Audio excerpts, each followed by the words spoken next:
ভূত দেহে ফিট হয়েছিলাম, জানিসই তো, আবার জিজ্ঞেস করতেছিস কেন? তা ঠিক, আমি বুঝতে পারছিলাম তোমার জ্বরের ভাবগতি দেখেই ধরতে পেরেছিলাম যে ভূত দেখেছ। তা তুমি কি দেখেছিলে, ভূত না পেতনি? শালা, এত কিছু বোঝো আর এটা বোঝো না, আবার জিজ্ঞেস করতে হয়? না, তা অবশ্য বুঝতে পারছিলাম। পরি দেখলে তো তোমার ভয়ে জ্বর আসার কথা না, তুমি মনে হয় পেতনি দেখেছ, ঠিক ধরেছি না? শালা, বড় ওজা হয়ে গেছো, হ্যাঁ? শালা, ওই আমি যে ভূত দেহে ফিট হয়েছিলাম এই কথা তোর গলা জড়ায় ধরে কে কোথায় গেছে, হ্যাঁ? এই কথা তো সারা গ্রামে কয়ে বেড়াইতেছস। লজ্জায় আমার মুখ তেরানো বন্ধ হয়ে গেছে।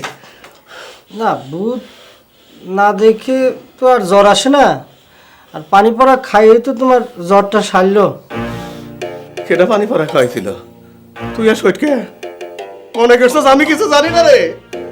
দুজন মিলা আমার মারার লাইন করছিলি, হ্যাঁ? শালা, আমি সব খবর পাইছি রে। খারাপ, একটু সুস্থ হয়নি, সব হিসাব নেব আমি সব হিসাব নেব। সি সি সি গাদা ভাই, তুমি কি করলে?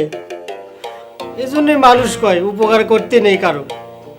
আমি রাতের বেলা তোমার মাথায় যদি বালতি বালতি পানি না ঢালতাম, তা রাতের বেলায় তো তুমি শেষ হয়ে যেতি।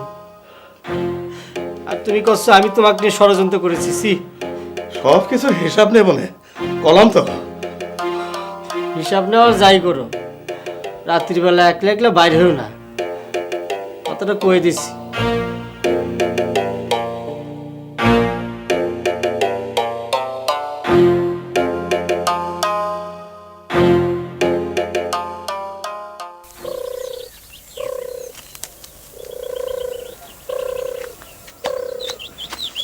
এই যে নুরু ভাই, আপনার যে দেখাই পাওয়া যায় না।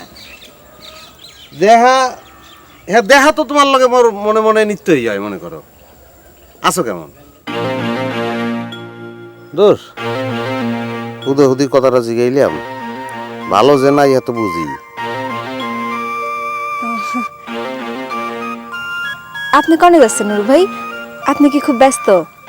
হ্যাঁ ব্যস্ত, ওই যাবো একটু বেটাকো বাড়ি যাবো। কে কিছু কবা? এই এটা আপনার সাথে বসে কথা কইতাম। কি কথা তো তুমি মোর লগে কইতেই পারো। হেলে বেটাকো বাড়ি না গেলাম, বেটা তো আর তোমার ইম্পর্টেন্ট না। চলেন। মানুষ যে মনে করো আল্লাহ বানাইছে, এর দ্বারা কিন্তু সব মানুষ সমান। এখানে কেউ হিরু নুরু আমতন কেউ আলাদা। ভালো আছো দাদা? ময়রাম, বাড়ি চলো। কি হলো, আমার কথা শুনতে পারতেছো না? বাড়ি চলো। তুমি দেখবার পাচ্ছ না আমি নুরু ভাইয়ের সাথে কথা কইছি? এত তাড়াহুড়োর কি আছে? তোমার কোনো কথা শোনার দরকার নাই।